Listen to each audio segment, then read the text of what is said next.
me veio outra coisa também interessante de falar, que é crescimento espiritual, né? São Paulo, ele fala algo mais ou menos assim, que embora ele pudesse dar alimento sólido para a gente, ele não dá porque a gente não está preparado. Por isso ele dá como se fosse leitinho espiritual para a gente, devagarzinho, para a gente aprendendo e crescendo. Então a gente começa a perceber que tem um crescimento, que tem estágios, que tem formas, que tem... Você pode mensurar isso, né? Não estou falando para os outros, eu estou falando apenas para você. Para você, primeiro você tem que ter esse autoconhecimento, e você, na hora que você for trabalhar para Deus, você vai reconhecer essas fases também. E você pode aprender com isso e fazer os outros aprenderem. No crescimento espiritual, você vai descobrir que é muito semelhante à vida natural. É engraçado que a parte espiritual, muitas vezes, ela é semelhante, mas diferente da parte humana, emocional, cronológica, vamos chamar assim. Um erro comum é falar assim, uma pessoa tem 40 anos de idade, ela já é um adulto, pode ser na fé, pode ser na idade cronológica, mas não quer dizer que seja na fé. Eu já vi meninos, crianças, muito mais adultos na fé do que eu, e que aquilo me espantou profundamente. Então eu comecei a reparar nesse mundo como é que é esse crescimento. E aí, como a imagem que Deus deu é que tem, igualzinho na nossa idade cronológica, tem neném na fé, tem aquela pessoa que é a criança na fé, tem aquela pessoa que é o adolescente na fé, tem aquela pessoa que é o adulto na fé, e tem aquela pessoa que não é madura, é a terceira idade da fé, vamos chamar assim, para mim são os sábios. Vamos da primeira fase. Da primeira fase é o neném na fé. O neném na fé, ele é como um neném. Como é que é o neném? Você tem que ir lá, você tem que tomar conta dele o dia inteiro, você tem que trocar a fralda dele, você tem que ficar amamentando ele, você tem que dar comidinha. Ele não faz nada, né? Ele está ali e absorve tudo. Assim é uma pessoa que acabou de entrar na fé. Ela não tem, no fundo, ela não tem nada. E ela está muito carente e necessitada. Em tudo que a gente vai falando, vai aprendendo, vai rezando, ela absorve tudo aquilo porque ela precisa, porque ela está vazia. Essa é a verdade. Então ela absorve tudo e não sabe nem porquê, mas Deus só vai botando nela a vontade de voltar para cada vez mais absorver, aprender e aprender. Esse é o neném na fé. Aí depois vem a criança na fé. A criança na fé é igual uma criança, um filho aí de 3, 4 anos, bota lá, né? Se você já faz algumas coisas, já sabe andar, né? Já não precisa ficar sendo carregado para o lado do outro, mas já sabe andar, ele já sabe, se der uma comida, ele já sabe segurar e comer, ele já sabe essa coisa toda de uma criança, né? Que está aprendendo já com o exercício da razão, aprende palavras, é igualzinho, gente. Né? Você começa a andar sozinho na fé, vai tropeçando, caindo, mas vai andando, né? Você já não precisa ficar incomodando aquela pessoa para ir num grupo de oração, na igreja. Ela já tem vontade e quer ir, já tem vontade, alguma vontade própria, não é assim?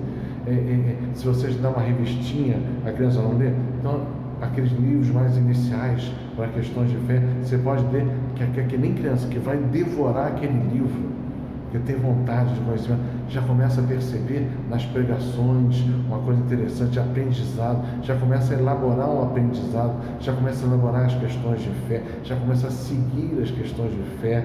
Você acompanha aquela criança crescendo, mas ela já tem uma vida quase que indo sozinha, né? Como uma criança faz.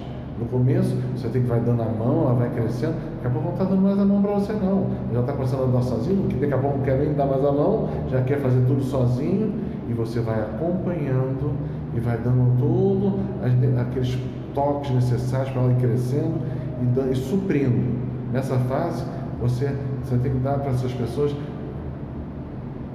algo que vai suprir a fé.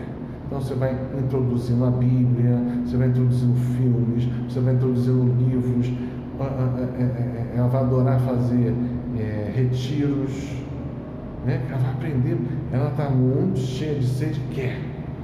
Aí, como é que é depois da criança? É o adolescente. O adolescente na fé é igualzinho um adolescente, gente. Não muda nada não. É aquela pessoa que já acha que sabe tudo, já acha que o seu caminho é o correto, os mais velhos não entendem nada. É uma pessoa difícil às vezes de lidar, porque já tem conhecimento, já tem um embasamento, mas tem toda a dificuldade de um adolescente que acha que sabe tudo e não quer escutar. Tem dificuldade com a autoridade, vai ter dificuldade em escutar o coordenador do grupo ou do seminário. Ele é uma pessoa que já pode ajudar a fazer as atividades na igreja tranquilamente, porque tem domínio já do intelecto, já tem domínio de muita coisa, já pode fazer, mas às vezes podem ser adolescentes bem complicados. Né? Cada adolescente é diferente, gente. A gente é adolescente, a gente sabe como é que é isso, né? A gente passou por isso na fase, pensa assim, na fase cronológica, não vai ser muito diferente da parte espiritual, tá? Então, mas são pessoas que podem ser muito úteis na igreja. Usem os adolescentes. E se você é mais velho do que eles na fé, tenha paciência com eles e aproveite o tempo certo de instruir, de puxar a rédea, instruir e puxar a rédea. Se você já é o adulto, né? É assim que funciona, como se fosse um pai. Você é como um pai dele. Ele muitas vezes vai achar que você está totalmente errado, às vezes favorecer, às vezes não. Faz parte. Dá até outra coisa, quebrar a cara faz parte, porque é onde a gente aprende obediência. Hoje em dia eu rio tanto pensando na minha fase adolescente lá com o Dom Cipriano. Nossa, foi um adolescente muito chato, muito chato.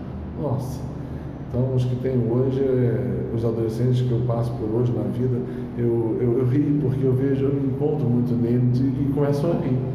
Ai, meu pai, a gente vive essas coisas. O adulto na fé é que nem um adulto já está pronto na vida real, vamos chamar assim. Já pode botar nele as coordenações de grupo, já pode botar na mão dele os eventos, todas as situações que ele vai se virar na fé e saber fazer. Ele já pode administrar pessoas na fé, ele já pode fazer direcionamento espiritual de pessoas, ele já pode fazer, dependendo da fase de adulto, né? Até na fase adulto tem várias fases, ele já pode ser muito mais orientador do que movimentador de pessoas e organizações. Então, mas é uma pessoa que é maravilhosa na fé, de trabalhar para Deus, né? Essas deveriam ser as lideranças dos grupos, lideranças da igreja, dos movimentos. E a última fase é o ancião. O ancião, eu lembro, eu vou dar só um exemplo, o ancião é o sábio, né? Tem poucos, na verdade, infelizmente tem poucos, mas eu lembro das fases que eu ia perguntar coisas ao Dom Cipriano, para fazer aquelas perguntas, ele olhava para mim e ria, baixava um pouco a cabeça e ria. Ele sabia a resposta, mas não me dava, porque ele queria que eu experimentasse Jesus e as saídas dele. E às vezes ele conta uma história, ele não dá saída, ele conta uma história, ele conta um testemunho, ele dá vivência. Essa pessoa provada na fé, que é o sábio, personalidade, como você queira chamar, é uma pessoa que enche da luz divina toda a igreja. Ele realmente dá sal para a igreja. Que a gente consiga chegar lá, meus irmãos. Amém? Paz e bem.